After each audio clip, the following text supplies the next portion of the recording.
This one is on. It's on? They're all on? Yuji? You can go ahead and start it. Okay. Do I just click this? Click it. Okay, it's recording. No. I'm going to talk a little bit. No, stop recording. And then click. Like, can you click that play button so we can just hear what we sounded like? Where? What play button? It's on the back, on that right side at the bottom. You'll see like a play, and then press play. You didn't really say anything. Can you hear anything? No. Just take that thing off. I don't want to mess up what we already have. We worked without it before. We'll be fine.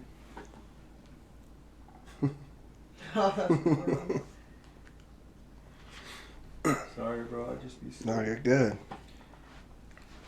Okay. Okay, now what do we do? Yeah, go ahead and start it. No, but like. Testing. Do I hear myself? This time we have no kids here, so we can. Okay, it's recording. All right. Can you hear me? Can you hear me? Hello, hello, hello, hello. Okay.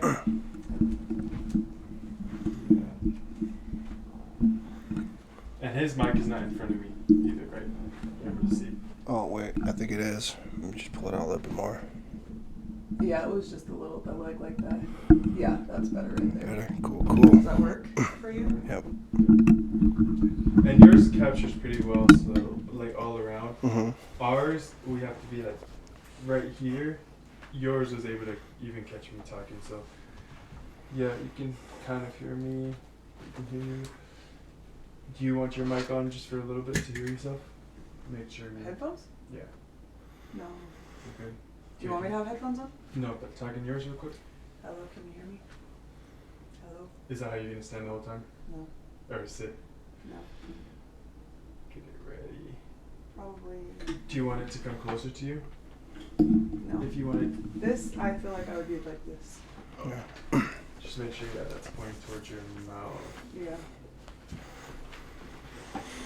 Talk again. Hello, hello, hello. Mic check. Can you hear me? Go ahead. Talk again. Hello. My name is Aubrey. Can you not hear me? No, that should be good. Okay. Can you hear me now? Yeah. That sounds better. Yes. Yeah. Okay. All right. We're ready to start, everybody. Let's go. Yay. We did Right it. on. Okay. Well, for the first podcast, this is Welcome to our podcast. welcome to the Yeah. Let's go. Tell us what it's called. All right, so Podcast. this is the Village Podcast, and I am the chief of the village, Oh. TJ, or the Chief. host, and this is my co-host, Aubrey, my wife, and this is our first episode with our guest today, Tua. But you can say her full name because Tua. We'll just go with Tua. That's all right. Tupe. No Last name government Tupe. no government We'll go with name, that. Yep. All right. Well, to get started, I was telling him that we could start by kind of going in to why we started the podcast or why I was inspired, why he wants to start his own podcast, and then kind of go from there. And then Oh, yeah. you have the questions on your phone. Yes. We have some questions we're gonna like focus on today, but Yeah. to get started, we're gonna just talk about how me and Tua met. Let's go. Do you want to tell that or? It's a crazy love story. Yeah. I ain't gonna lie. There we go. It's pretty smooth, for real, it's magical. But I'll let Tua go first since we want to hear his voice. Yeah. So we met. Actually, it wasn't even supposed to play out the way that it was supposed to play out. So I went to go get my soon-to-be stepson's haircut, and So found out, and then it was booked through. I don't know if I want to. I don't know if I want to like No, drop no, names. Here. How about I'll say it? Actually, since let's it's cut that. Yeah, no, we'll cut that out. I'll even just say. You know what? I'm not as far as like dropping names. It's I hard don't to- want anybody to for be me, like, it's like- oh, I. For me, Yeah. it's Uh-huh. easier because I don't need to say any Yeah. names because I'm like, oh, he just came in for the barbershop. Yeah. So I'll just go from there. But how me and Tua met was that he came to bring in his stepson for a haircut, and we started talking about, you know, relationships, marriage, because we're both married and stuff like that. And then it led into like podcasting and content creation.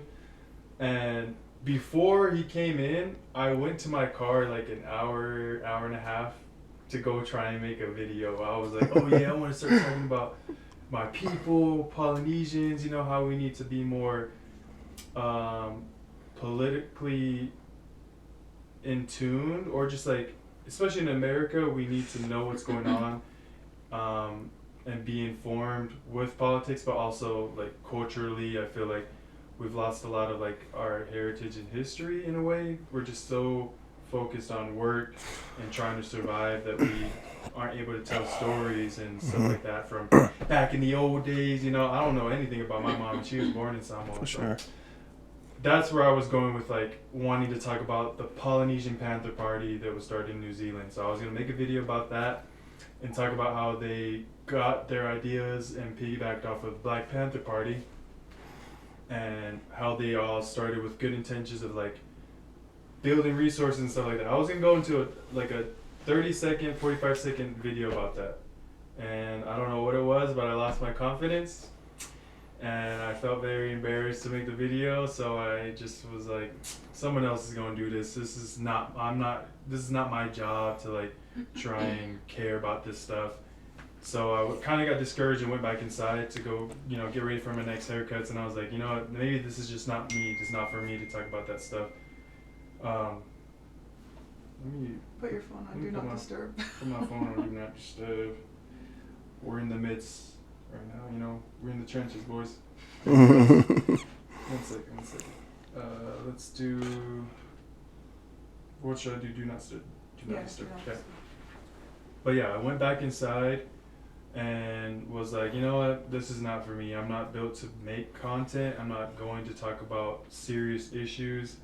It's just a little too much. It's not my place, was where I was going with that. And then, you know, fast forward a couple of haircuts, and then Tua comes in with his stepson, and we start talking about, you know, relationships and culture and how it affected the way we were in relationships, and, you know, for good and for bad. And that's when I started telling him about how I wanted to talk about, you know, Polynesian history, Black history, and things to help motivate people to be better humans and stuff like that. And he was talking about how he wanted to start a podcast and talk about content of that nature and stuff like that. And I took it as a sign from the universe that I need to talk more about this. He's wanting to do it, and he's telling me I should do it. So it kind of gave me that last push I needed to start the podcast and start making content, and just be like, you know what?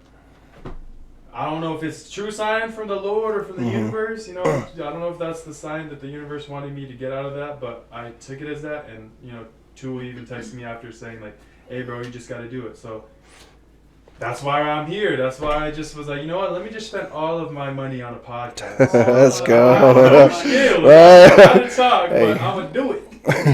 But yeah, that's how I met Tua. So Yeah, if you want to add for on. sure. Yeah, I mean, during that same time, I mean, like I said, I wasn't even supposed to be there. During the same time, you know, like I had kind of started a podcast project with like, a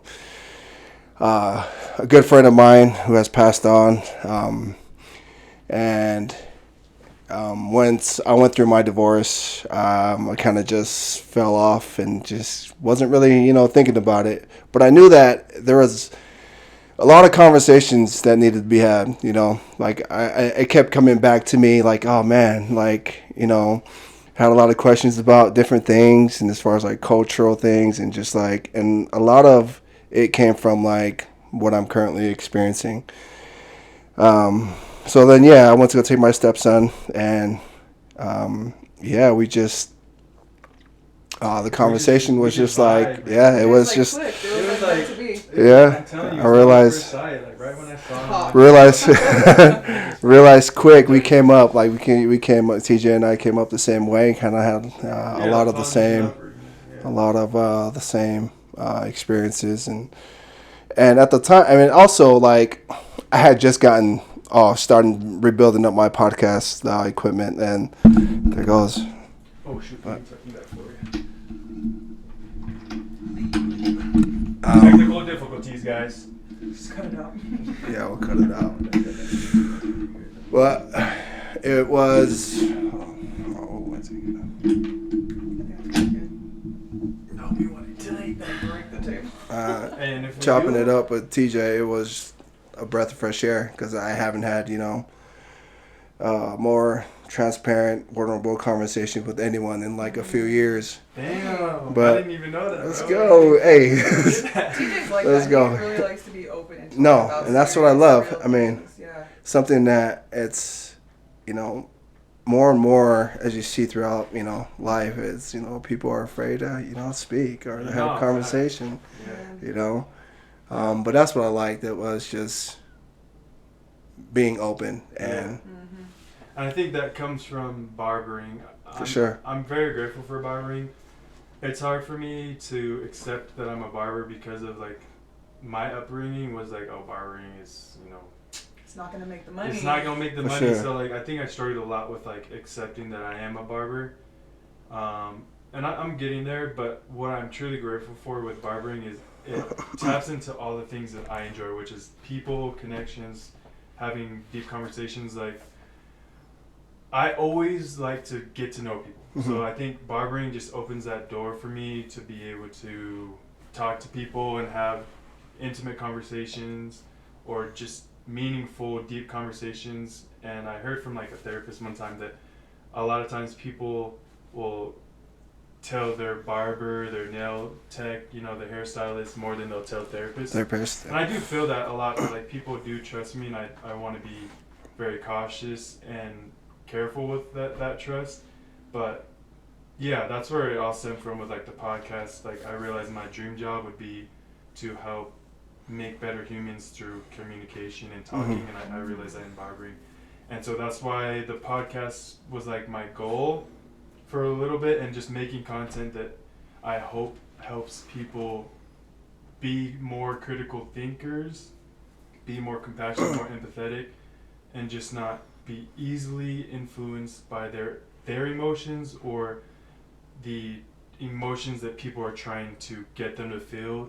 Like, yeah, just anyone. I just want people to be, sharp in mind, body, and soul, and be their own person. And that's where I hope that the Village podcast goes, and that's why I called it The Village, or why I wanted to call it Village, is because I wanted it to be a community for people to have different or unique beliefs and personalities, but still be able to connect. So that's why I wanted it. And then my wife, she helped me take it to the next step of talking on a podcast. I think that was like it felt very, what's the word, disingenuous? I don't know what it just didn't feel human. To do like a podcast or to make content.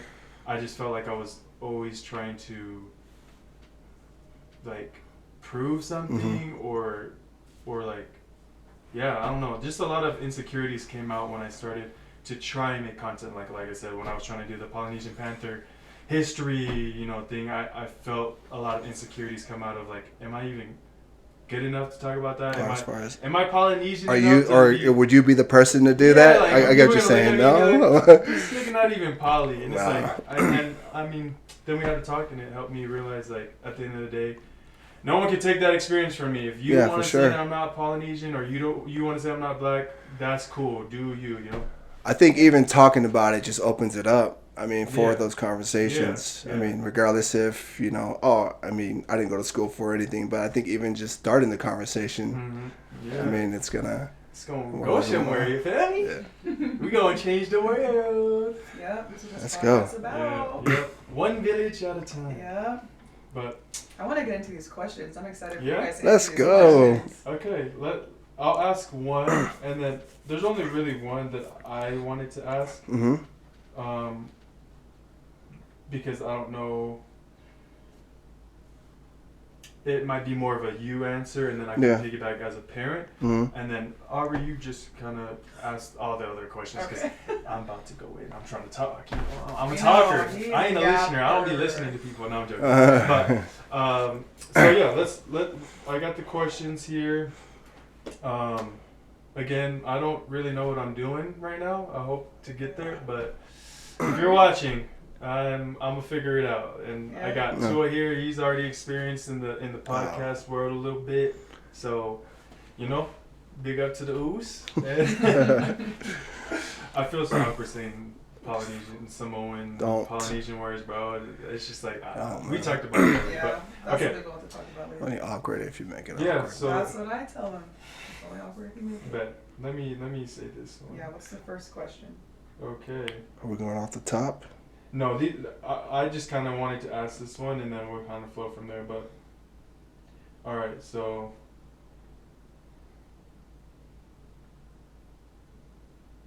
Are you picking the one you want? yeah, I'm just making sure I read them intentional. I'm trying to be intentional with the questions, and like I want to be. I'll just add this before we get started. The main thing for me with my podcast is I don't want it to feel fake. Fake, yeah. And I don't want it to come off as like I'm trying to interrogate someone. I want it to be conversation. I feel like I'm a conversationalist. Yeah.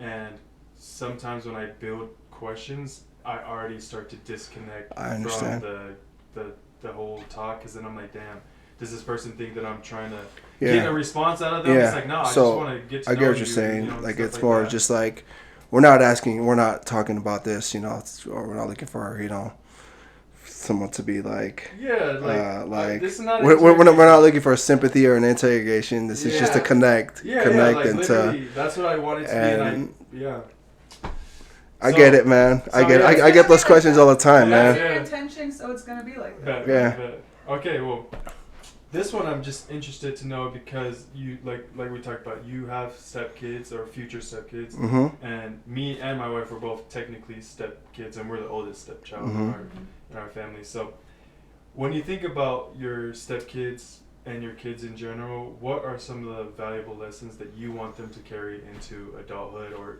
that you want to see them practicing in their life? Oh, that's a good one. And their relationships, I guess. So their relationships? Yeah, if you need me to say that, you can say that.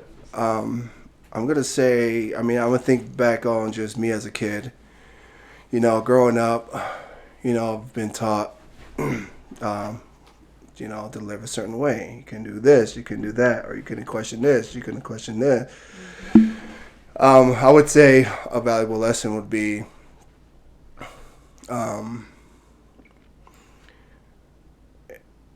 like, I don't know if they'd be too young to understand this, right. But it's finding, you know, liberation through what's true, questioning, like. I think there was a point in my life where I felt like I couldn't do certain things because it didn't align with culture, it didn't align with religion. But I felt like it only took me just that one path. And it wasn't until I started questioning, I was old enough to realize, man, I could question these things. You know, it's okay to question, you know, anything that you know, what you want to know about, you know. And that's something that I still try to like instill within my own life. It's like, you know, they say, you know, the truth will set you free. Yeah. I heard that a lot growing up in my life. My dad was always saying that right before whooping my ass. Yeah. So it was something that, I mean, that would be it. It's really just question anything that you feel like, you know, that you don't have knowledge about, or, you know, that you're wanting to know about. And not go off of, it has to be this way, it has to be that way, a certain way. So, yeah, that'll be my. That's your take. That's a good one. That's really good. You can answer first because I can go in. I got a lot to Let's say. go. I got a lot of energy to get up. So what was the question again? So the question is, when you think about your kids, what are the most important lessons you hope they carry in their own life and relationships? My biggest thing right now for my kids is I honestly just want them to know truly what it means to be a good person. Mm-hmm. And kind of like what you're saying, like, it's okay to question things. Like, I feel like everybody is so different, and you need to find what's real and right for you. Yeah. As long as you're still being a good person. For so sure. Like, let's say this religion isn't right for you. That doesn't mean you're a bad person just because I'm not going to force a religion on my kids. You know what I mean? Or I'm not going to do this. I really want them to learn things like empathy for other people. I always try to teach them it's okay for other kids to look different than you. You know, like all of that stuff that I feel like some parents just forget to teach their kids of like, this is what it means to be a good person, and you shouldn't be a good person just because. Like, you should genuinely feel that, because that's another human being. You know what I mean? It doesn't matter if this person is a different color, if they have different hair than you, or whatever. Different beliefs. It doesn't matter if that belief makes them feel safe and happy. Don't make fun of their religion. Yeah, like respect. You know, like respect people, and like even if people are rude to you or just disrespectful to you, you don't need to like tweak out. Like, you know who you are inside, and you don't need to let anybody anger you or, you know, just confidence. Yeah, like in your core, just how to be a good person and what a good person is to them. You know, that's my thing. I like that, and I guess piggybacking off of both of you guys, it is like basically goes back to what I said, my core message, or what I want the Village podcast or the community that we're all trying to build encompasses, which is basically human first, you know, ideology second. So it's like, I want people to be good humans first, and then, you know, add on your beliefs to enhance your personality and who you are as a person. And I think that goes back to what you're saying, Aubrey, just the fact that, like, I don't want people to not like someone because of what they believe. Because, like, everyone has their own beliefs, and they should be able to feel safe believing what helps them have purpose, have direction, and their type of peace. And everyone has a different perspective, so it's like respecting others and their beliefs is what I hope the podcast or just like my content shows. But it's okay to have beliefs. It's okay to be passionate about what you want to believe in, as long as it's not hurting yourself or hurting others. And that can get kind of like dicey, I guess, because you can still hurt yourself while thinking that you're doing it for God and stuff like that. And like, so have you ever heard that quote? What is it? Where it's like, just believe that everybody's a good person until they kind of prove themselves wrong that they're not. Like, have in your mind innocent to proven guilty. Yeah, like have in your mind that they're a good person. Maybe someone is really like a very big Charlie Kirk fan, and you're not, and you can't just look at that person and be like, they're evil. Or no, and I wouldn't do that. Some people, I know, but some people really might be a very good person and still have certain beliefs, but it's until you really learn who they are. And we're also in that space of, maybe I don't want to get to know who they are, because you already have that, you know, judgment on who they are. I'm like, and that's where it starts. I mean, that's where conversations need to happen. It's true, and that's why people need to be open. Yeah. What does that say? Have those conversations. Let's take a pause. Louis, recording stopped. It stopped? Oh no. Not during our good conversations. I know exactly what happened. What? Did it just happen? It's because I need to. I didn't do one thing, and that was. Charge your dang camera? No, delete our. Our whole podcast thing that we did the other day? I'll just delete it real quick. We don't need it. And then just go back and see where we last left off. Okay. We got 20 minutes, so that's... Of stuff that we did? Oh, nice. Oh, it's a wrap. No. I know, right? Go home. So... That was a first good question, though. Like that's good. Yeah. Let's see. I like number 3.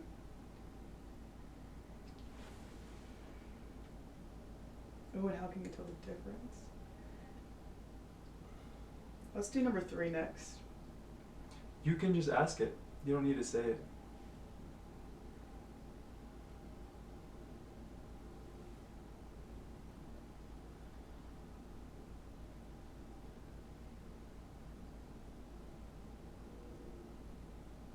Did you delete it? TJ? Yeah, I did. Okay. So it really just didn't catch your last thing. That was it. Okay. Luckily, I looked. I know. And then do you want to... I can hop over mine. Do you want to get yours ready? So I can... You might have to... And what I think might work, because your camera picks up, or your mic Picks up a lot. I'm going to just move it back so it's like... Yeah. Damn. Which way was Those this are you. supposed to go? Righty tighty lefty. Right. Just so it can extend a little more towards you. And then that way it doesn't cover my face and it's like not as close as, like not all up in your face either. Good talks, everyone. So Let's go. that's a good opener. Okay, and then all I'm going to do is just extend this down. There we go. Yeah. Make sure it's not covering your face, though. Yeah. Is that good for you? Do you want it closer? Cause Oh, no. It picks up. oh, I okay. think yeah, I'm good. Let's see. Damn, what's going on? What'd you mean? Oh, I think it's this. Putting that one. Oh. Does that turn up? Yeah. Let's see.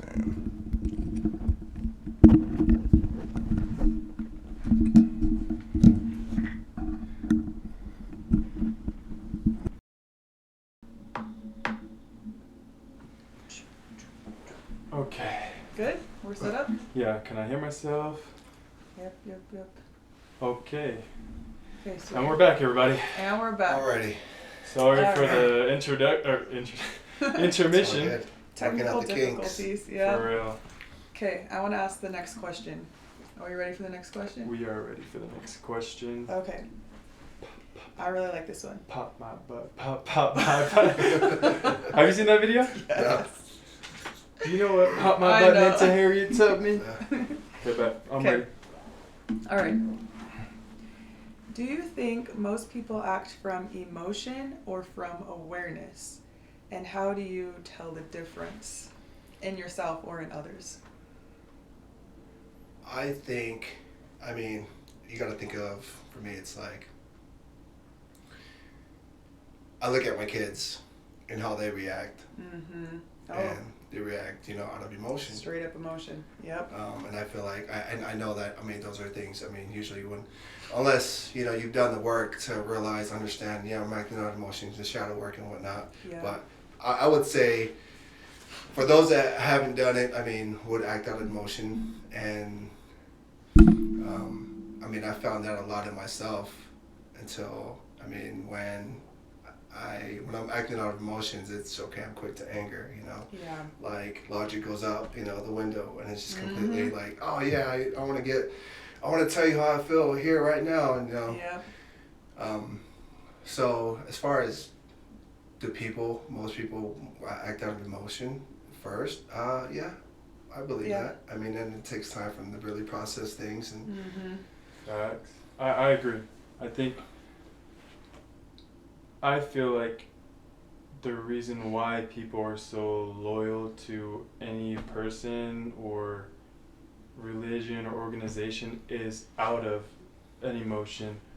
Like I was doing some research and learning about like why people are so easily influenced, Mm-hmm. or like maybe not easily influenced, but why do they believe so strongly in something that they believe in, like Charlie Kirk, for example, or any one of those type of leaders or organizations. And I think what I learned is that people first connect emotionally, and sometimes they don't even realize that they're being sold to through emotional marketing. For example, like if I say a statement that makes you feel a certain way, whether it's negative or positive, it's gonna make you react, and that might make you react to agree with me or make you react to disagree and not like me. And I think that's the problem I see in like unconscious following, people that just follow anyone unconsciously. They're not in tune with their emotions to know that like am I following this person because they make me feel good, or because what they say is right,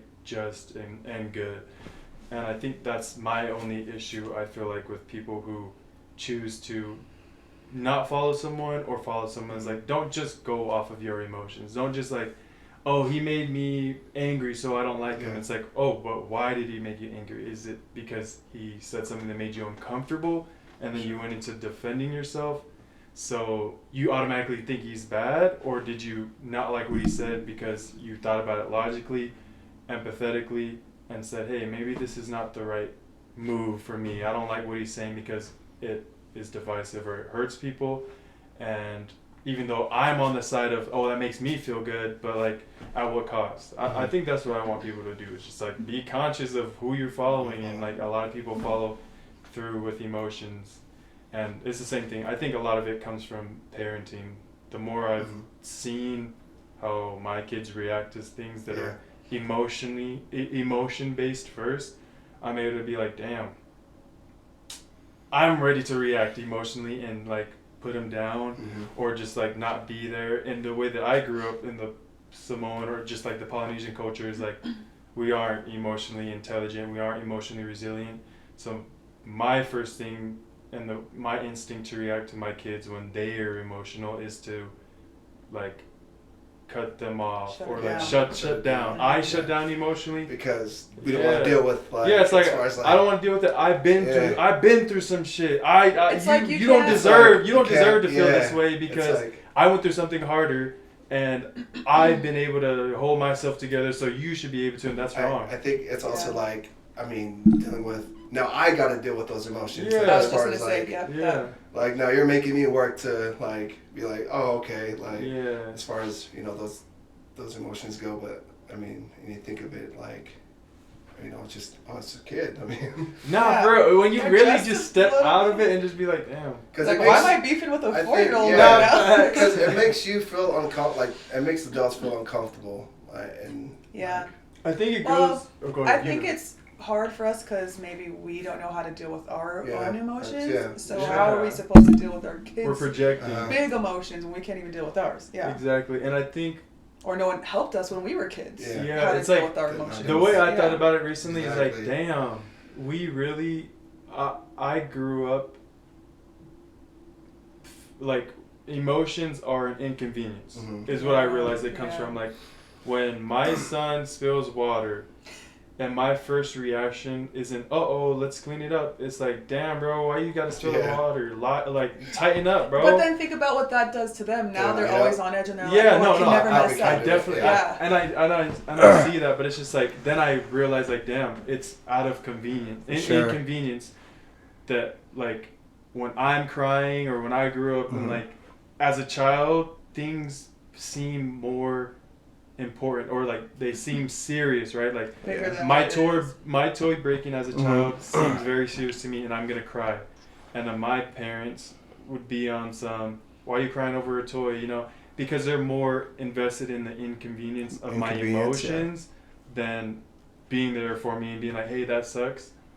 And like you could still not have the financial stability to help your child get a new toy, but you have the emotional stability, or you should have the emotional stability to be like, dang, that sucks, your toy broke. That makes me sad too. I know that toy was important to you. I can't get you a toy right now because I'm broke as hell, but I will be thinking about getting you a toy as soon as I have some money for that. And like that already builds a better human that like, oh, my parent, he understands my emotions, or she understands my emotions. I feel safe, and I feel like that's where I'm starting to see that, like, damn. You know what else? I didn't get that growing up like kid, though. Yeah. I'm glad that this was, that was brought up, because, even till now, it's just like, you still got a lot of things that, you're just peeling back the layers of learning. Yeah. You are. And then now as, like, this conversation has been brought up, it's like, it's still something that I mean, I'm gonna be honest. I mean, that I still work through. Yeah. Day I by think we day. all do. It's just like, It's oh hard. gosh, you gotta step out for a minute. It's Yeah. uncomfortable. That's the No, that's what problem. it is. That's I the think hard part. We don't like feeling uncomfortable. It's just, I Yeah. mean, no one does. I mean, it's No one just does. like- No one does. It's I think uncomfortable. another thing that goes into it is as a parent, you feel like you also can't really show your emotions, even if you're mad and you don't want your. Like, for example, I was like freaking out the other day at the kids, and I feel like this. It makes me feel good that I feel like I taught Ace, being a good human, it's okay to be mad, but you don't yell at others. You don't do this. And when I start getting mad and I never like yell at them, but when I'm joking. I'm no, joking. but when I'm starting to get mad, and I'm like, oh my gosh, Ace will literally be like, hey mom, are you mad? And he'll literally be like, let's take some deep breaths. Yeah. And he'll take deep breaths with me. He knows because I've taught him when we're mad, it's okay to be mad, Yeah. but take deep breaths. Let's not, like, what Yeah, can I you do don't to, need to feed let's into regulate. all your emotions. Yeah, let's emotional regulation. regulate. And he knows, and I'm just, like, I'm proud when he does that because I'm like, he sees that I'm not perfect and I'm having a hard time, but he's Yeah. regulating Sure. me right now. Yeah. You know what I mean? Yeah. Yeah. And so now that's he's learning cool. how to do that himself or for Yeah. other people. So I like that. For sure. raising good humans, you know. Yep. And Love that, that. that just makes me smile. No, it's like, you a good mom. Or whatever. Oh, thank you. I'll try. Yeah, and going back to the uncomfortable aspect, I think there's so many aspirations and things that I want to do, right? Like I want to help all these different ways, but it's like I don't have the financial ability and all this, but then I get caught up sometimes and not realizing, hey, what am I doing today to put into practice what I believe in my house? But what I do see on a daily basis is that like people aren't willing to have uncomfortable conversations because of emotional regulation, emotional intelligence, and like that makes it hard to grow. And I think that's where I'm coming from with like, again, going back to like explaining the podcast is just like I want it to just be a place where people can hear and learn or have their opinions but not feel attacked, and because it's all about growth. I think we focus so much on like being right and wrong, like you're saying, sure. trying to be It's all right and good, wrong. right and wrong. And the inconvenience of like having a conversation and talking to someone and having deep, meaningful like interactions is so inconvenient in today's society that's why we have people who will cut off friends for being a Charlie Kirk fan or cut off friends for not being a Charlie Kirk fan because they don't have the time to really sit down and think or be curious to understand someone and say, hey, you can feel differently than me and we could still be cool, but that's just the way I feel like our society is built. We're so fueled by survival and we gotta make money. That again, something like your kid being inconvenient with their emotions, it's like, hey, shut up and listen, bro. You're being disrespectful right now. Go to your room before I give you something to really cry about. Like, those are all because we live in a society that makes those things inconvenient. Sure. We got to make money. We got to provide, food, shelter, clothing, that we don't have time to do what's important, which is talk to people, get emotional. Yeah. Yeah. Okay, sorry, I want to. Did you have Did something you? to Yeah, say? you Go for it. I like these questions, so I want to keep going with these questions. Okay. What is something you were taught in the Samoan culture about family or relationships that you see completely different now? Maybe it doesn't even have to be family. It doesn't have to be relationship. Samoan. It could be. It doesn't even have just to be like- Samoan culture. It could just be like the culture. But of I the am culture. interested though. Oh, But okay. yeah, culture. Let's do Polynesian culture, but yeah, anyone can relate. And you said Yeah. not just in family and relationships. Yeah, like anything that you were taught in Samoan culture, like it's culture, you have to do this is what we do. Is there anything that you guys have gone through that you're like, you know what, that might be culture, but that's not really what I resonate I'm gonna let with. you go first, bro. Absolutely. I could go on this and is on. a good one. I mean, I like this one because for a minute there, like, I was in a space in my life where I felt like, man, I gotta like get rid of. First off, I gotta define culture, okay, and also gotta define what's deeply rooted in the Samoan culture and what are the norms, social norms, and you know, I've had to look at the culture like all together and get rid of what doesn't align with, you know, who I am and Yeah. how, you know, what I'm creating. Yeah. And one of the things that one of the things that came to mind was there was no communication. Like, or in the Samoan culture, we're big in respect, but then almost in the Damn, place I was of going to just talk like, about that. Was respect. like we're Yeah. demanding respect to where it's like, you know, the physical discipline, you know, just to show. I mean, just for like, you know, respect or for us to respect them or be obedient. Mm-hmm. So I would say that's one thing that I've learned was, I mean, growing up, you know, getting hit and whatnot for, you know, small little things here and there.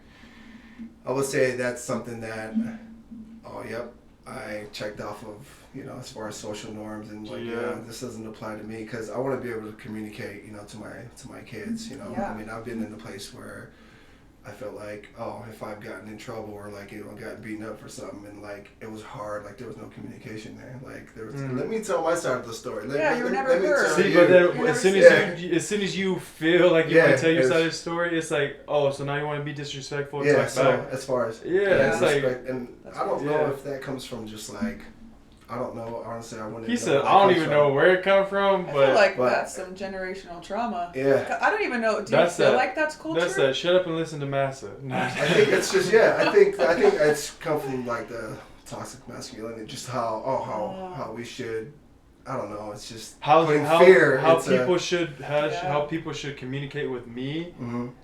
and how they view that. But that's even that, like even saying that, oh, it could be toxic masculinity, and we, you know, the older generation viewed the way you talk to them as disrespect, and that was, you know, where the line was drawn. But it's like respect is also subjective to your perspective. Mhm. So like if someone doesn't do the inner work like we're saying, they can take anything as disrespect. So even if I'm trying to just tell my side of the story so I don't get my butt whooped, you can perceive that as disrespect, and I'm gonna still get my butt whooped. But then that's a loss. That's an L. Right? That's an L. And then if you don't say anything because you're like, I don't want to say anything to incriminate myself to get my ass beat, then it's like, oh, you don't want to speak. Mm-hmm. You need to use your words. And then, you know, that's a whole nother lecture. Way, it's like it's a lose-lose situation. Lose, yeah. So I think it does go back to the problem is the inner work. The inner work, yeah. Like your environment is a reflection of your inner environment. So like your outer environment reflects your inner environment. So like if your kids are always crying, yelling, and it's always chaotic, or you perceive your life as super chaotic, what are you not, or what are you doing that's making this happen? Mm-hmm. And I think that's the question that a lot of polys are just people that aren't in tune with their own emotions and their self and who they are. They start to like get carried away with is like they're not realizing that they are the problem in their life, or they might not be the problem in their life, but they can be the solution. That's the problem. Is that I don't know if it could be a human thing, but since we grew up in the Polynesian culture, blaming was like that one for me. Outside of like a lot of things, love, respect, there's a lot of things that I view differently now from the way I grew up in the Polynesian culture, but I think the judging and the blaming was a hard one for me. Mm-hmm. I think because I'm mixed, I'm half black, half Samoan, I look black, but I grew up only in the Polynesian culture. In Utah, like it gets a little tangled, but I think because there were so many parts of my life that weren't consistent in the Polynesian culture, that like I always felt the blame was on me. Maybe that's what it is, and like it definitely made me kind of resent Samoan culture, Tongan culture, Polynesian culture, because I feel like they're all the same. Like it's all about blaming others, trying to put yourself up, judging others. And I didn't like that. It's just like, damn, I want to be me. I want to be okay believing what I want to believe, liking things I want to like, and not feeling judged or feeling like, oh, I'm not a true poly, I'm not a true Samoan if I don't like these things. It's like, bro, let me be me. I'm a human. I got interests. Yeah. There's a reason why I don't like this, because I was traumatized by that. I want to stay away from that. So I think to answer the question in the word, which is like, what is something that I learned in Polynesian culture that I see differently now, is maybe love. Like, love looks different. Like, even love itself and self-love. Self-love. What, like, I grew up like, oh, tough love, and like, I do this because I love you.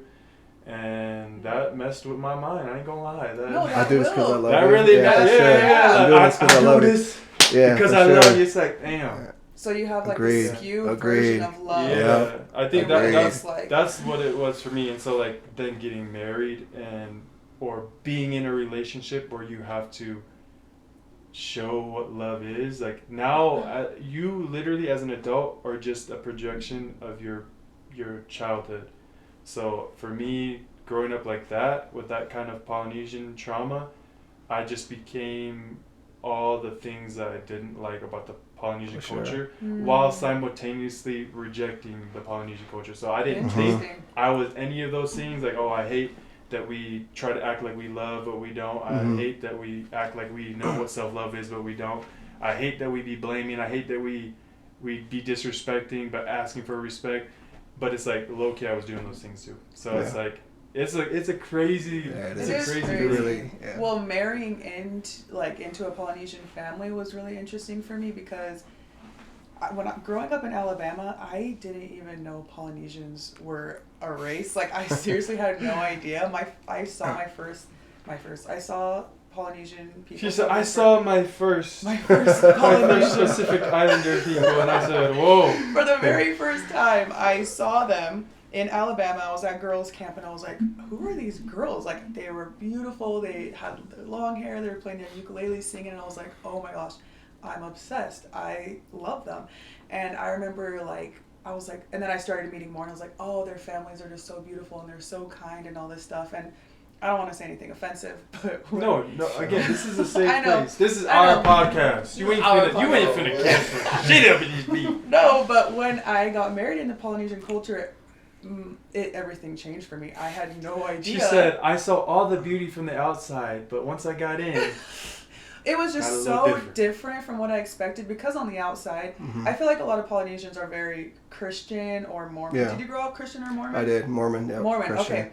And, you know, it's very, what goes on inside of the house sometimes is very opposite of Christian Mormon beliefs. And it was kind of almost like scary for me to be like, what is this? Like, I did not expect abuse. I did not expect like yelling and like trauma. You know what I mean? Like, it was very make sure intense. You're close to your microphone. Go ahead. Can you hear me? Yeah, you're good. Okay. I wasn't expecting any of that stuff, and it was like a culture shock for me. And we went through this point where I was like, TJ, do you understand that this is not okay? So my question kind of is like, growing up, did you guys know how bad it was? Did you guys understand the severity? No, we didn't know how bad it was. I didn't know how bad it was until like I said, I started looking at all these other kids and just like, wait, you guys don't get me? I remember TJ saying that. So I'm like, damn.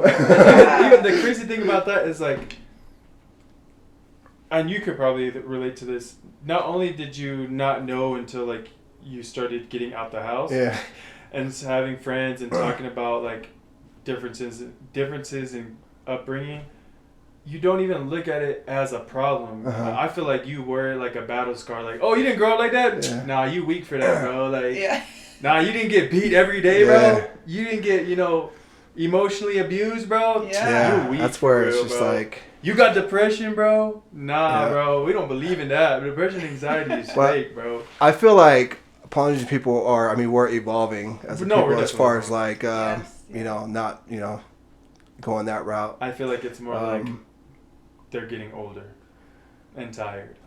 And the new generation's coming in. No, I feel like that's what he's saying. Like, you guys are, like, you're breaking that chain. Yeah, breaking that chain for I think some of that still comes from, like, some hurt inside me. Where it's just like, they're not evolving. The older ones, 50 and up, I don't know if they evolving. I think they're just getting tired. Yeah. And I also have to understand too, being a parent, it's not, you don't know what you're doing day by day. Facts. And I have to understand that, my parents were still learning how to be parents. Yeah, they were. No, all of our parents were. And parents yeah, for the that's first another time. thing that I can relate to is that, like, I get that. I know my parents were just doing the best they could with what they learned from their parents, and they went through their own traumas, emotionally, physically. And each So, time like, they do get better, I yeah, feel like they do. it's like, And like for everybody. It's the I same. don't hate my parents. I love them, and I'm grateful for the things they did do good. But there are parts of me that I guess I still need to work through that still bother me about the Polynesian culture. But I do know that they're trying, and I think what opened my eyes was being a parent. Like, again, when I became a parent, I was like, I'm not gonna be anything like my dad. I'm not gonna be anything like my mom. I'm gonna try and be all the good things they were, but I don't know if I'm gonna incorporate Polynesian culture. Like, I feel like my head went to Polynesian culture was what made my family or made my parents the way they were. That's the trauma. The Polynesian culture and traditions was what caused the trauma for my grandparents and my parents, and then into me. So I think for a long time I rejected the Polynesian culture. But now I'm realizing there is beauty in, like, every social construct. I feel like, in essence, for the most part, except for white supremacy and the building of America, but that's a whole other topic. But I feel like the basics, everyone has good intentions. So, like, I feel like the Polynesian beliefs and traditions and cultures had spiritual and good intentions, but then, like, over time, with life and, like, trying to survive, all those things, it goes back to what we talked about. You don't have time to look into why is it like that, and, like, what was the deeper meaning, what was the spiritual reason, what was the like wholesome, peaceful reason. You don't think about that, you just start doing it. I think that's why for a long time I rejected the Polynesian culture and stuff like that. But now I'm starting to see there is beauty in tradition and culture, but it took me a while to build myself first, and then integrate myself into the Polynesian culture my way. Like, everyone's way is different. That's what I want it to be. It's like, you don't have to do it the same way. You do it based off of what your interests are. Maybe you don't like to dance, but you like to listen to music. So, like, that's a good way you can integrate into the culture. You don't have to force yourself to be something you're not. Is, I think, where I've grown to. I think that's how I had to look at it, as as the culture itself. The respect. Fa'aloalo, and ainga and, like, stuff like that. And, like, I feel comfortable saying that. I have to look at that, and I also have to look at the unwritten rules that makes it culture, and, like, kind of get rid of the things that are, and no, this is not it. Like, like, no, this is not purely, Samoan culture. So when the conversation about Samoan culture or any culture, Polynesian culture, I have to look at it as what, as far as the unwritten rules and how people were expected to. Did that just happen? Change battery. Change battery? Yeah. This one's right. So, we'll take a Sorry, break. You were doing cut great. you off, and I was like, That's good. Alright. I feel like we need a TV right there so we can see when it freaking turns off. No, yeah, we'll get there, Yeah. One thing at a time. I wish the battery lasted longer. Yeah, this camera's battery doesn't last very long. Is it fast to do it? What do you mean? To switch it? Like, Yeah. okay.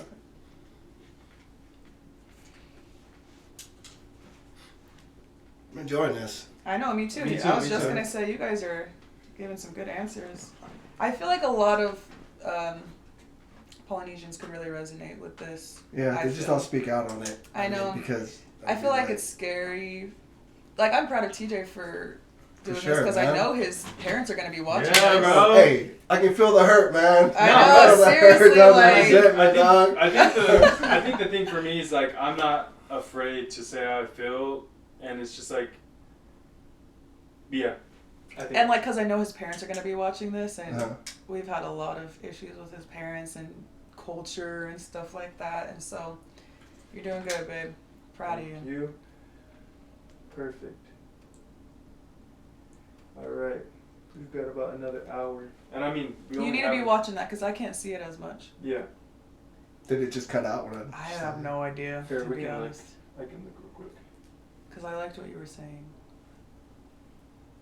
That's why I was like, wait, is the camera on?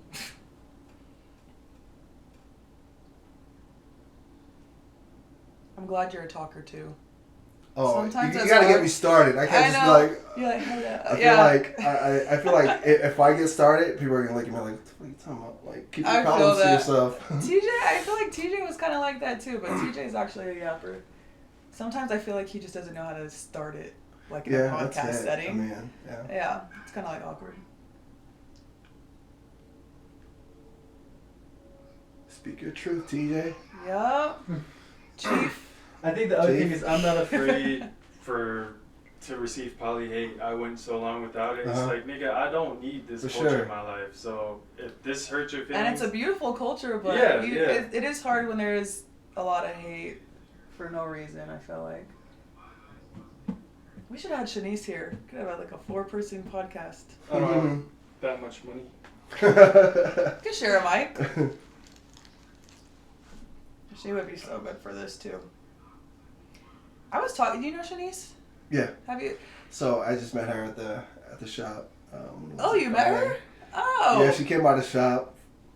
Like I where guess- the haircut place? Yeah, so Oh. she came, they were like just around the area. They came by. So actually, Oh, cool. that was my first time meeting. I've known of her, and she's actually good friends with my cousin's wife. Oh, nice. She's cool. She's So they really went to cool. school together. Yeah, she's So cool.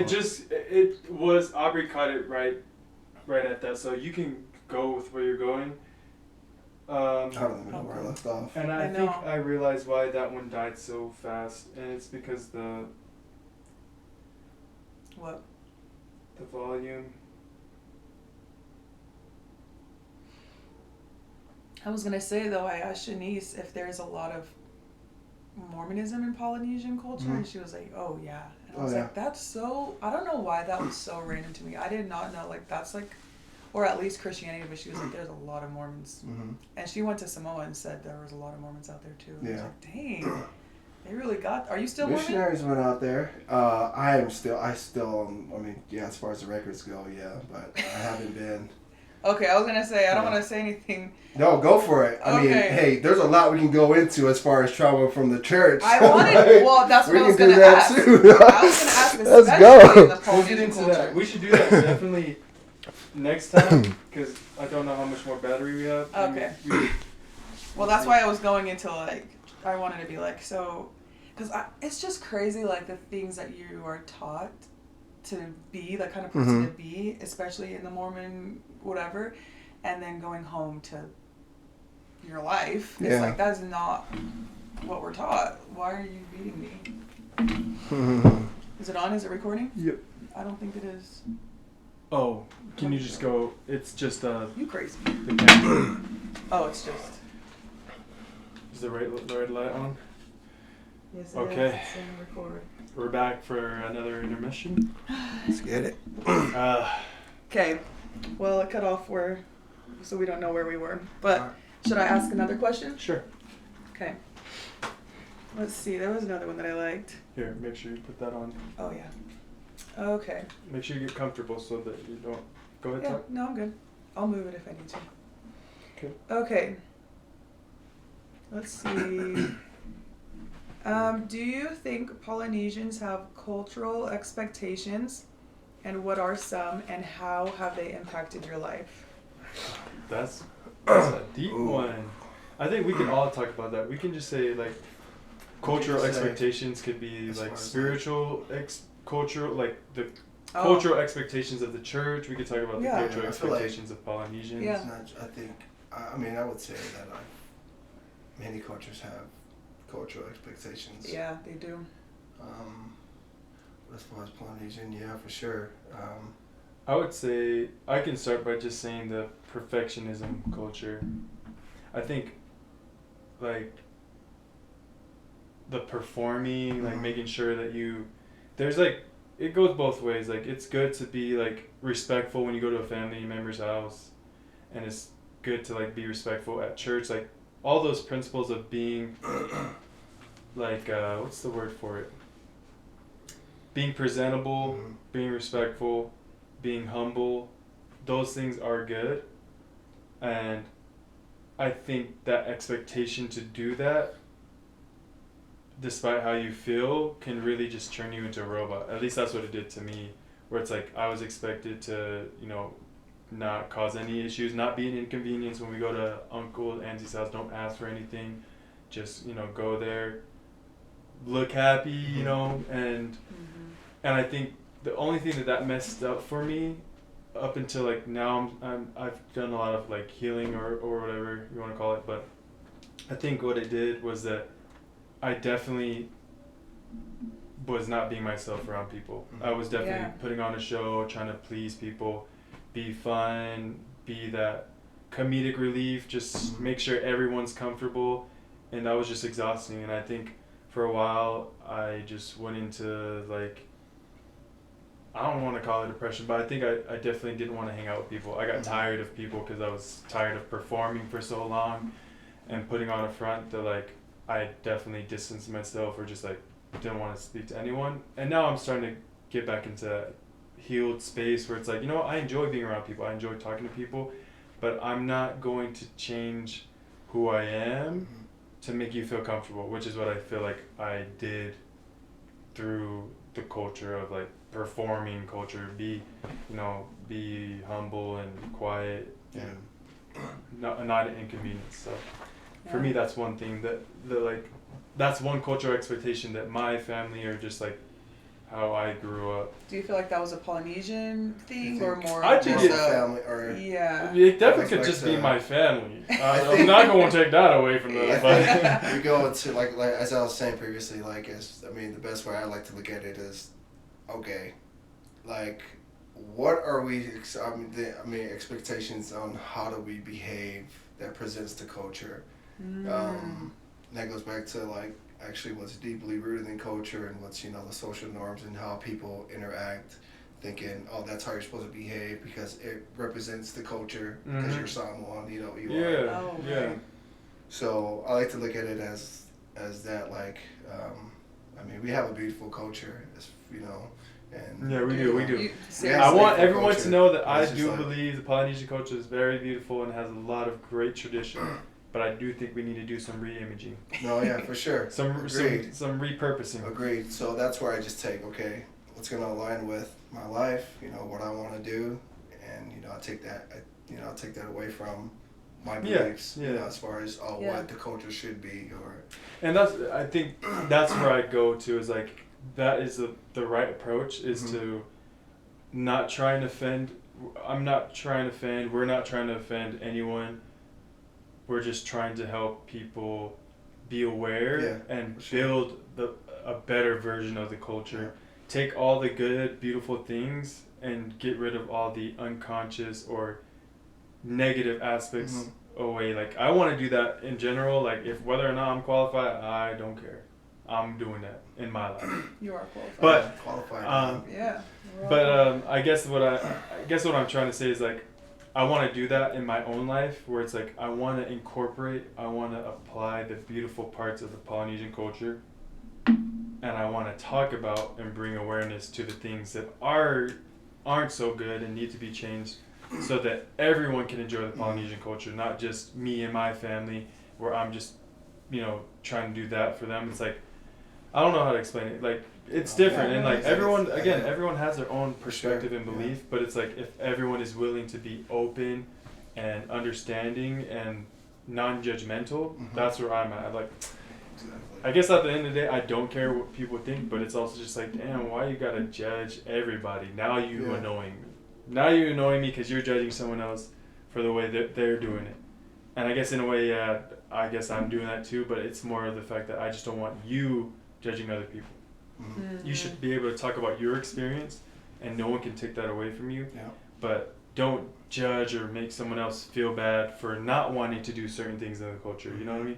Like the funeral thing, for example, where it's like there's a lot of beauty in the way that Polynesians do funerals, right? There's a lot of spirituality and beauty in like their belief of how death works. But I feel like a lot of different aspects of it, a lot of different regions don't fully grasp the good aspects of it, or like the parts that are supposed to be there. That's like supposed to be community and seeing family members you haven't seen in a while. You know, the passage of the soul into that, you know, that next realm, or the evolution of the soul. All those different cool beliefs that make the funeral what it is, and it's all about money. And then if you don't bring money, then you're getting judged because like, oh, bro's broke or something. You just came for the food. It's like, you don't know what someone's going through. Like, for sure. At least you're enough. I think that's what it is. I want the Polynesian culture, in essence, to be that we have a beautiful culture and you're enough. However you want to apply it is enough. Yeah. You don't need to push that on other people. You don't need to expect anything from anyone. Just have the confidence that we have a beautiful culture, and that it's enough. You don't need another two. Sometimes it feels like it's a little bit of a competition. Who can bring the better gift for the exactly. child's birthday party? Yeah. Yeah, and I don't like that. It's like, I appreciate you taking time out of your day to come to my family's wedding, or my son's birthday party, or my uncle's funeral. That should be enough. Now, if you bring money, that is very appreciated, and we're grateful for that. But because there is some aspect of prestige to it, like I did some research that like there is an aspect to like giving where it's like, hey, too much is given, much should be expected kind of thing, which is, there is some validity and honor in that.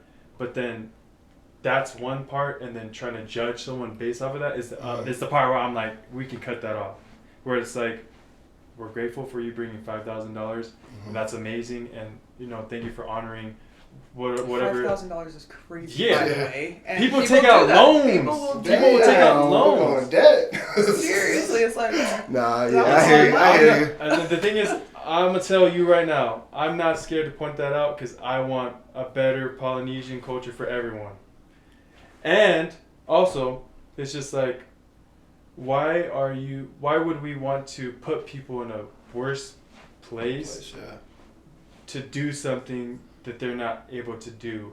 Or why would we judge someone for not, you know, there's just a lot. There's a lot to untangle there. There's a lot. And I think a lot of that comes from like, you know, social just pressure, being, bro. social pressure. I mean, you know, coming from Samoa, you know, growing up in Samoa, and then like, when I found out that I was moving to America, you know, America was this, you know, big thing. Place where, you know, land of the free, and just Wait, like, you enjoy a lot of moved material to things. America? I didn't know that. Yeah, I didn't know you grew up there. Wow. So I was in Samoa up until like I was 6 years old. But I feel like there's a lot of pressure to move from Samoa to America for a better life, which there is, you know, a great life. I don't know about now. I don't know if y'all know. But there's also like that image that I feel like we have to hold up to. Oh, if we're gonna move to America, we have to, you know, as far as like finances go, we gotta be, you know, just like the people have money. Okay, so it's like the expectation of, you're going to America to make a better life, so we should see you. So it's like when you're talking about, there's always this competition and who's gonna bring the best things, and I feel like we have to uphold that image of, we're here. We're in America. We're doing this. As closest to whiteness as we can, because now we're... See, that's a whole nother topic we gotta sit for another day, because I will go in on the whole whiteness, darkness thing, and that gets me because my skin is dark. Yeah, my skin is dark, and that's why it bothers me. Alright, and what? But yeah, I feel like we have to, I mean, and then now we're, you know, Polynesian people like Samoans, Tongans, you know, Fijians, like we have to uphold this, we're coming out here for a better life. So now we're in competition with our own people. See, and that's I have this, again, and that goes back to that what we talked about. It goes from the emotional intelligence, like building better humans. I want to be like grateful and happy that my cousin is going to start a better life, and I hope the best for him. I hope he survives. And you're not gonna expect it. Yeah, it's like what is the point of that? Like, why am I over here trying to judge, bro? When it's literally like, think about content. It's literally what stops people, like it stops the Socrates from going and becoming a philosopher, and he's working at McDonald's because he got to be able to buy his Hellcat and show he got bling on, instead of what he truly wants to do, which is to be a deep thinker and make content, because he doesn't want to be judged for that, right? And like, I think it's not even a Polynesian thing. I think it's a human thing. Human but thing, for we sure. grew up in the Polynesian culture, so we see it. But like, I can say it in content. Like, people are so easy or so quick to judge and quick to put down instead of just being happy that, hey, good for you, bro, that you're doing that. Like, I'm happy that you started your podcast. I'm happy that you're. Sure. Instead of, I already know how Polynesian be thinking. Yeah. They go and see you start a podcast and be like, oh, another one. Oh, Sneaky over here starting a podcast. He's a little podcast or something like he think he good or something. It's like, damn, a nigga can't start a podcast because I wanna talk. I like to talk. It's usually the ones that sit on the sideline and say things like that. The ones that won't do something for you. They won't do anything. And unfortunately, it's like, I guess I just grew up like that. That's the only those are all the Polynesians I was around. I didn't really have a lot of positive Polynesian experiences, and I think that's where it comes from. And maybe it's because of the color of my skin that I didn't have as many positive Polynesian experiences as someone else. But I'm not trying to say that, you know, the Polynesian culture is racist, but there are there are some biases towards skin color and stuff like that, and I think all that bothers me. But despite all that, I still do believe that my people, the Polynesian people, are beautiful and they have a lot of rich culture, and I want to hold on to that. But it's like, I'm not going to just hold on to that and not say anything about what y'all niggas doing.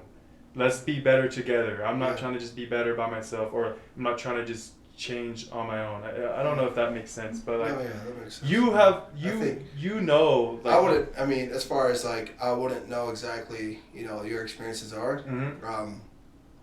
But I do agree, though. I mean, there are some things. There are actually a lot of things that, you know, we need to discontinue. No, that all of a sudden became culture.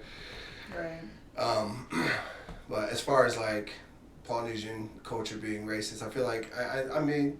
It's not. What I'm saying, there are like some aggressions microaggressions towards skin color and stuff like that I don't vibe with. But that's not just a Polynesian issue. That is a world issue. Us as humans, because of I hate to say it, but because of the white man. No, yeah, for sure. I wouldn't even say white man. Like, because of colonization and colonialism, color is a thing, or it is an issue that we are trying to work through, that has affected a lot of beautiful cultures that had nothing to do with whiteness or like colored skin, that is now integrated into some of the microaggressions that you see. And that's my problem. That's not my only problem. That is a small piece, and maybe it is because I am darker skinned that those things bother me, that it's like I want to change those things, but that's not the only thing that I want to change. It's not the only thing that's wrong, and there's still a lot of beauty. So I hope this is not uncomfortable. No, this is not uncomfortable. Like, these conversations, I mean, we need to have them. This is the only way that things will change. Yeah. I mean, it's really just sitting here and, you know, being open about, you know, talking how about you're feeling. Yeah. Just like, and it doesn't even have to be, like, as you said, like, right or wrong. It's just, you know, your experiences are your experiences. Yeah. And it's really just being It's there, about being understanding. curious and compassionate. And I feel like, I mean, as we continue having these conversations, it puts that in the forefront of our minds. Because, you know, we can go throughout our day and be like, oh, okay. Just be a little more aware, you know. Be more aware, for sure. But I love it. Yeah. What's another question, or do you have anything to add to that? Like, what you said that you experienced a little bit here and there. Do you want to... Experienced what? Just like... Well, I kind of wanted to answer the question of what was it? Expectation. The expectation. What are some of the cultural expectations you grew up with? For me, I feel like I didn't have culture. Like, I don't have a Samoan culture or anything like that, but I do have the Mormon culture very deep in my family. Yeah. And it might not be like on purpose or consciously, but very, very subconsciously, my whole family has strong expectations about what I should be like, what I should be doing, how I should be living my life through the Mormon culture. You know what I mean? And like, I mean, I did the whole thing. I went on a mission. I worked at the temple. I went to church every Sunday. Even when I moved out, I was going to church. You know, I was doing all the things. But I think I went through the same thing as the perfectionism culture. I feel like probably most, if not all, Mormons, or even just any religion, but I'm talking about Mormons right now, they go through having to feel like they have to be perfect, because in order to get to the celestial kingdom, you kind of have to be perfect, but Yeah. the church says you don't have to be perfect. Yeah. But really, you do. And then maybe it's, for me and my family, it wasn't super hardcore, but it was enough where it's like, I need to be a people pleaser. I need to make sure that I look like this nice person, and I am not going to express myself this way because I don't want to come off as this or that. You know what I mean? And even like, you know, meeting your family, I wanted to come off as a certain way and make sure they knew I was a good Mormon girl for their son. That was, you know what I mean? I didn't want... performing. Again, it goes back to that Performing. performing Yeah, where for you're sure, not being your true self. And I don't think I've ever truly been my true self until starting now. Honestly, like, this year. just Both this of us. year. And it was really hard because when I left the church, that was probably the worst time of my life. I knew so many people were disappointed in me. I knew your family was disappointed in us. Yeah. My family was disappointed. I know my grandma was disappointed. Everybody was, and it's so hard, like, because for so long I was Aubrey. I was the golden child. I did things right. And going from that and turning into the black sheep of the family was so hard. Yeah. From being on the pedestal, the golden yeah. child, to going from that to, oh, she crazy. Yeah, Yeah. it literally it's felt like, like they all thought that I was crazy. Keep your distance, or Yeah. you might be turned. Sure. But they still, like, I'm lucky that my family never, like, Has said anything. shunned me, or they're Yeah. like, well, you Crazy can't stuff. come around the family if you're not going to be Mormon. It was never like that, and I know some people went through that, and that's crazy. But I still felt like a little, everybody's looking at me different. Yeah, there's just a different. Yeah, so he wanted Yeah, that's a good So one. was there ever a point, like, as you were going through that you kind of isolated just from your family? Yeah, I did. There was a time, not you messing with the mic while we're talking. My bad. Okay, sorry, what was the question again? Like a time where you felt like, isolating from your family as you were working through those. Yeah, for sure, because I didn't want them to think I was crazy. Yeah. So when I left, I was learning a lot about the church, and I learned that if I tried to bring those things up, I would get shut down really quickly. And so I was like, okay, well, I have no one to talk to about this. Even if I'm not trying to, like, fight them and get them to leave the church, it was very much like, no, it's not like, you know what I mean? No one could have a real, genuine conversation. And I don't know, I felt like we did separate ourselves a lot, and I was very distant. I would still talk to my family, but very surface level. Yeah, I just surface didn't level. care. I still wanted to people please, so I would still kind of be like, yeah, I'm just, like, figuring it out. I probably will be Mormon again. You know, I'd still people please. Trying to keep that like Keep the assumption peace. and expectation that things are going well, I'm working back to it, but Yeah. right now I'm just going through some things so that they could get off your back, kind of. Exactly, because Yeah. I still have that fear of I need to be perfect for my family. They expect me to be Aubrey, who they grew up with, and they don't even know that Aubrey they grew up with isn't even the real Aubrey. Yeah. You know what I mean? Because, you know, it's hard when they're like, I just miss the old Aubrey. I don't think anyone specifically has said that to me, but, you know, it's just... There were, but But it's just like, that never even was me. I was performing. I was just being crazy. Same. About it. Yeah. I didn't know who I was. yeah.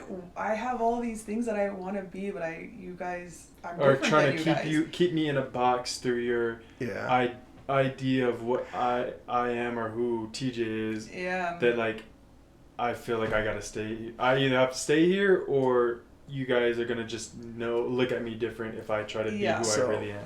At what point did you, decide to step away from, performing, and now I'm just gonna be who I really am, and why, or what, or was there?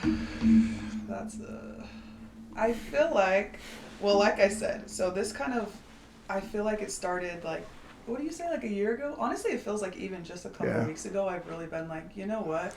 I'm tired. Yeah. And I kind of realized I didn't want my kids to do that. Mm-hmm. And so I'm like, if I want my kids to be genuinely who they are, I have to do that for myself. Yeah. You know what I mean? Because I never want my kids to ever feel like they have to perform for me Mm-hmm. or anyone else. You know what I mean?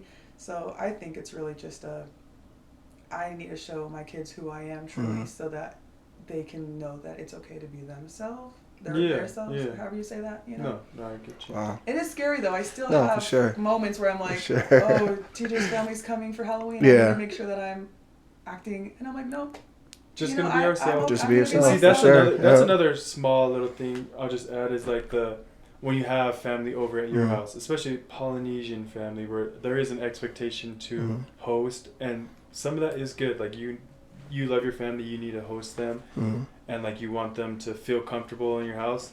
But I feel like there is that like subtle like if we don't do enough or you don't feel like we're doing enough to take care of you while you're here, that's another thing that exhausts me. Yeah. Because Yeah. it's like I You- appreciate my family, I Right. appreciate my parents, I'm just gonna But, call you out. Go for it. Go for it. but there's a part of Let's me. hear it. I don't know, right? There is a part of me that's just like, I'm grateful for the right things that my parents did, but I feel like I went through so much hurt and trauma with Mhm. them that it's like, it was exhausting to have them expect me to do and take care of them in certain ways when I would see them.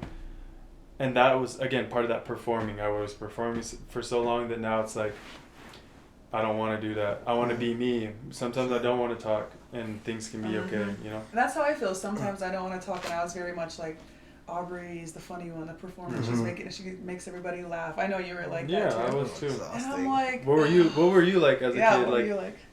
in I was the the Or same. you- I'm pretty. I mean, as I listen to both of you, I'm just like pretty similar. I was a quiet kid. Are you the oldest? I'm the youngest. Oh, Oh, the Yeah, youngest. and I've always been. And That's I felt like we can't talk to him now. and as I'm learning, I'm listening to you two. I'm learning like, I was definitely the performer. I was definitely okay. I gotta stay in my lane. You know, if Yeah. I was to like, You're step the out people. of it, You're the people peacekeeper. peacekeeper, And people pleaser Oh, for sure. mhm. But I My was mom is a interested. peacekeeper. It's just she's a like- peacekeeper. And like some of that is good. It's good to be the mediator. mhm. But I think when it's expected on a daily basis, because everyone else wants to be able to act how they want to act, and you feel that awareness that someone needs to keep the peace, Yeah. it gets exhausting, bro. It is. And And who are you keeping the peace for? Exactly. It's like You're a I'm child. 12, bro. Yeah, no. I'm 10 years old, bro. Y'all adults.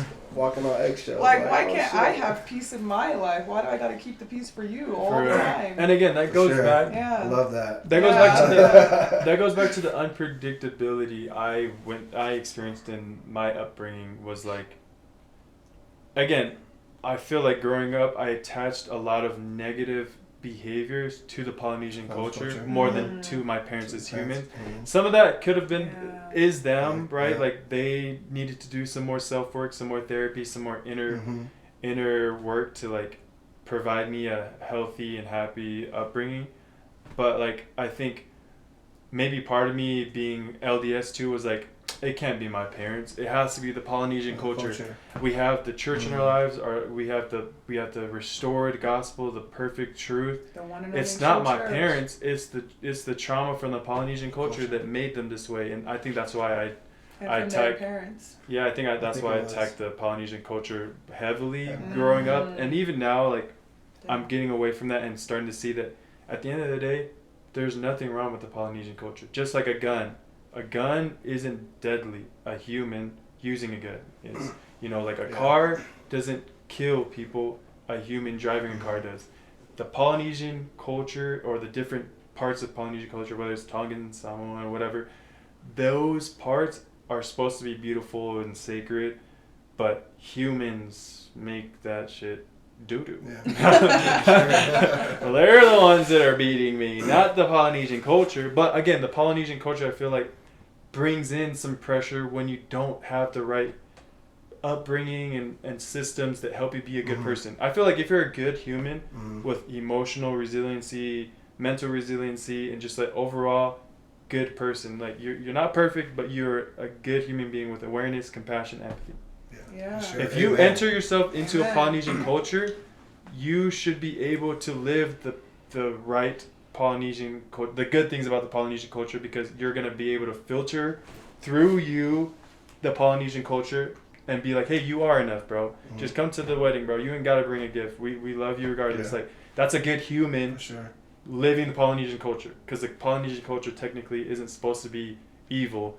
The people trying to apply it are evil because they're not taking the time out of the Yeah. day to make sure that they're exhibiting the beautiful parts of it. I think that's what I'm learning in this conversation is like, Yeah. you know, No, I don't need to hate the Polynesian culture. I need to hate Polynesian people. No, I'm joking. I think, I mean, just being that area, you're trying to figure out where it's coming from. So Yeah. it's just like, is it Yeah, the culture? processing. Like, is it the church culture or is it? Yeah, and in a way, It's probably a little. I Like, feel you like gotta- I learned something recently that like is starting to help me see something. So like, I don't get along with Charlie Kirk and his rhetoric. Like, again, him as a like figure of talking about truth, God bless America, stuff like that is great for being a patriot and wanting the best things of your country to be displayed. Like, he was about America, which as Americans we should be about America. But I think just like anything, I feel like people not having the time to properly filter the information and take the good things that Charlie or the Polynesian culture or the church says, filter it out through their personal lens and then act on it in a more aware, empathetic way is the problem. We don't have time to deep dive into stuff and say, hey, what is hurting me believing in this and what is helping me? We don't have time. I got to go to work. I'm 15 minutes late. I got to make dinner. I got kids. I got to emotionally be there for my kids. So you don't even have time to question what we see on TV because we're too busy living life. And that's the problem. Is life is hard. And I personally feel like it's because the system makes it hard because the people at the top with the money want us to be focused on survival and paying that compound interest or like paying the interest on your loans. Hey, work on that, get through that, and then maybe you'll be rich and in, or maybe you'll be full Polynesian. And we're bickering between ourselves when we should be like, hey, how can we be more balanced and include everyone and work together as a team? And we don't do that. We're too busy trying to self-isolate, right? Through the trauma that we all been through, that it's like, oh, I hate the Polynesian culture. Oh, I love it. And it's just like, that's division instead of like working on being good humans. We don't got time for that. That's it. I want to say, I was talking to. I feel like a lot of that was just BS, but I hope you got something out of that. Oh, we I did. hope you did. I want to say I was talking to someone about cults. Carrie, I was talking to Carrie about cults and how anything really can be turned into a cult. Yes. A cult, we can say. And I feel like, you know, we could say, and people turn it into a cult, right? Like, there could be the Mormon church and it could have been this great thing to start up with, but I feel like the people in it just made it kind of cultish. Yeah. Or the Polynesian culture or any culture, it's the people going to the extreme, like, this is our culture. It's again, it's the identity. I mean, it's just where the culture. Yeah. And it Like, can turn into a cult. Short term, having identity, culture, for sure. and like a belonging is good. Yeah. But I feel like long term, when you start to emotionally depend and attach to that identity and culture, that's where things get tricky because life is always changing. Life is dynamic. So when a problem presents itself, if you've emotionally attached and depend on one type of thinking or culture or tradition, it might not always be the right answer. Well, like, for example, so like I'll give two examples. For like in the Polynesian culture, let's say it's cultural to beat your kids. Like let's say it's culture though, right? Yeah, no. It's normal. It's normal. It's normal. And it's like, it's culture, it's just what we've been doing, how we discipline our kids, right? Mm-hmm. But if you think about it, that's not a good thing to do, right? Yeah. But some people are so engulfed that it's their culture, so it's fine. It's fine. I got beat, so and I turned out fine, and it's like, Yeah. nah, bro, But you're not fine. We could also take it to the Mormon religion, and it's like, do you remember when they said, oh, if your parents are gay and you're 8, you can't get baptized because your parents are gay? Yeah. Do you remember that? Yeah. Is that okay? Like, that's kind of crazy, right? And some people were like, yeah, I totally believe in that. That should be the rule. And it's just like, it's because it's your religion and because you're so engulfed in it and you think that every single thing in that religion you're is right emotionally and dependent true. and You are emotionally attached. You just cannot even use your own brain to be like, oh, I don't like that. Yeah. You know what I mean? That's not right. And Exactly. you could still You don't have time you to could still think. be part of the church, but you can say, I don't think that's right. You could still be part of a culture and say, I don't think that's right. Exactly, because again, the church culture isn't the issue. Like, a set of standards and beliefs are never gonna hurt anybody, but a person that's radical in those beliefs might because it's a little extreme. Yeah, what do you I think think a lot about of it that? too, like when the church, comes out with things like that, it's like a shift in like political correctness. It's like what's going on like at that time. Yeah. Like, And I crazy. think that's the problem is that like church and politics should never live in the same place. You've got to separate what you believe in ideology and what is good for a human being, because what you believe might be different than what I believe, just like how in the culture. But beating a kid in Polynesian culture, I don't know how it is is it like that in Samoa, that it's just normal to do that, or is that just like American Polynesian trauma? oh, you're saying normal? Yeah, like You see obviously it's not part you of see it more than you should. Yeah. I mean, I don't In think Samoa? that it's normal. Okay, but was I it normal? Do you think you're only there till 6, but even now, do you feel like it's normal that like you see it as much out there? yeah, like on the island, it is normal to just salsa your kids?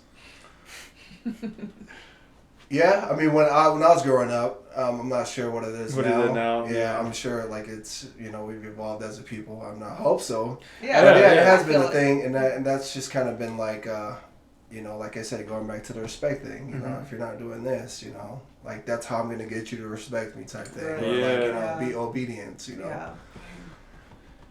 Damn. Well, that's good. Let's get going. I So- have to pick up the boys, but you guys can keep going if you want. We can just do like 10 more minutes and leave. Okay. Well, I guess like we can end with like maybe one more. Did we answer all the questions? Probably not. And it's Okay. okay. He can come again for another episode. How you feel so Made the far? cut. How you feel so For far? real. I'm good, man. You feeling I'm good? just chilling. This is Yeah, fun. I'm good. I think I've learned a lot You should come today. a lot, honestly. I've learned if a we lot have today. another- Yeah, me too. actually. I've learned a lot about like. Yeah, I think I learned a lot about like, you know what, it really does come down to like ideas. For the most part, and culture and traditions aren't the problem. I think it is the people applying those ideas in ways that might be extreme, and the fact that they will emotionally attach and depend on those ideas to lead their life instead of them lead their life through living some of those cultures. I think that's the problem, is like people are like, we're humans, we're social creatures. We want to have a society, a village, a community of people that think like us, that's comfortable for us. And I think sometimes when we emotionally depend on those identities is where the problem lies. Like, again, like, I'm not a fan of Charlie Kirk, but there are people that are fans of Charlie Kirk. And I think if someone hears, if your first thought when you hear someone that disagrees with your belief is to attack them, that's the problem. Instead of trying to attack them, they're just trying to believe in something they want to believe in. Just like how I can't attack Polynesians for trying to live the Polynesian culture. But I can be curious and ask them, like, oh, what do you believe in the culture? Like, what is right to you? And it's like, if they're like, oh yeah, it's good to salsa my kids when they're inconvenient. Like, they're not going to say it like that, but they might just be like, oh yeah, it's normal to salsa my kid if he's acting up. Then it's like, that leaves open discussion to be like, oh, okay, well, what does that look like? And then I can still be like, hey, we can be cool, but I don't agree with that, like saucing your kid just because they're inconvenient. And life is hard. Everyone's situation is different. I can't just judge someone, but it's more about trying to live with more empathy, more compassion, more awareness, and then letting people believe what they want to believe. For sure. So that's what I was saying. Like, and then let's all go into something that we did learn, and then we can go off of that. That's what I was going to say. Okay. But like, yeah, what is one thing that you learned, I guess, from? Start with me? Oh, I think I feel like the ending of your podcast should be like, because it's a village, like we're a village, we're supposed to be here to teach and learn. Yeah. So like everything that we talked about, what stuck out to you the most, and what you feel like you want someone to get out of this podcast? Okay. From the podcast today. Okay. Does that make sense? Or what you learned? Yeah. We'll start with you. Oh. Okay. Well, I feel like, and it has to be kind of like at least just 2 sentences, so we don't Okay. go on Yeah. a Don't go too tangent. far. My first one is teaching our kids how to be good humans and not. What did you say? Like being a good human first, and then Ideology second. ideology second. Sorry, can you hear me? Yeah. And then, I feel like I had another one. I can't really remember. Yeah, I think that one's one. Teaching our kids to be good humans and not judging other people for how they grew up, what they look like, who they are, their cultural background, all of that kind of stuff. Nice. You wanna go next, Big Goose? Big Goose, you got next? For me, I would say something that really stood out to me was, something that we're going to continue learning. It's being okay to be uncomfortable, even in say with how we raise our kids and whatnot and how they're acting. Yeah. Because that's something that really got me. I'm like, man, I'm starting to think, how do I react? How have I been reacting? Say if the kids are acting up or if they're not doing this what that. you asked them to do. Yeah, so I had to sit there. I had to sit in it, and it did call me out for sure. But that was I feel that. one. And I was honestly, I gotta be more we're on the aware. same page with that. I gotta be more cautious. Because my thing is, I do it in the moment. I'll emotionally shut down or try to use my words. Be like, bro, you gotta, you can't be doing that. And then after the fact, I'm like, damn, all I needed to do in that moment is just give him a hug, say, hey, I'm sorry, bro. Regulate his emotions. Regulate him, and it's I'm still working on that. So it's I'm right there with you, bro. I'm still doing it. Yeah. Sure. What about you?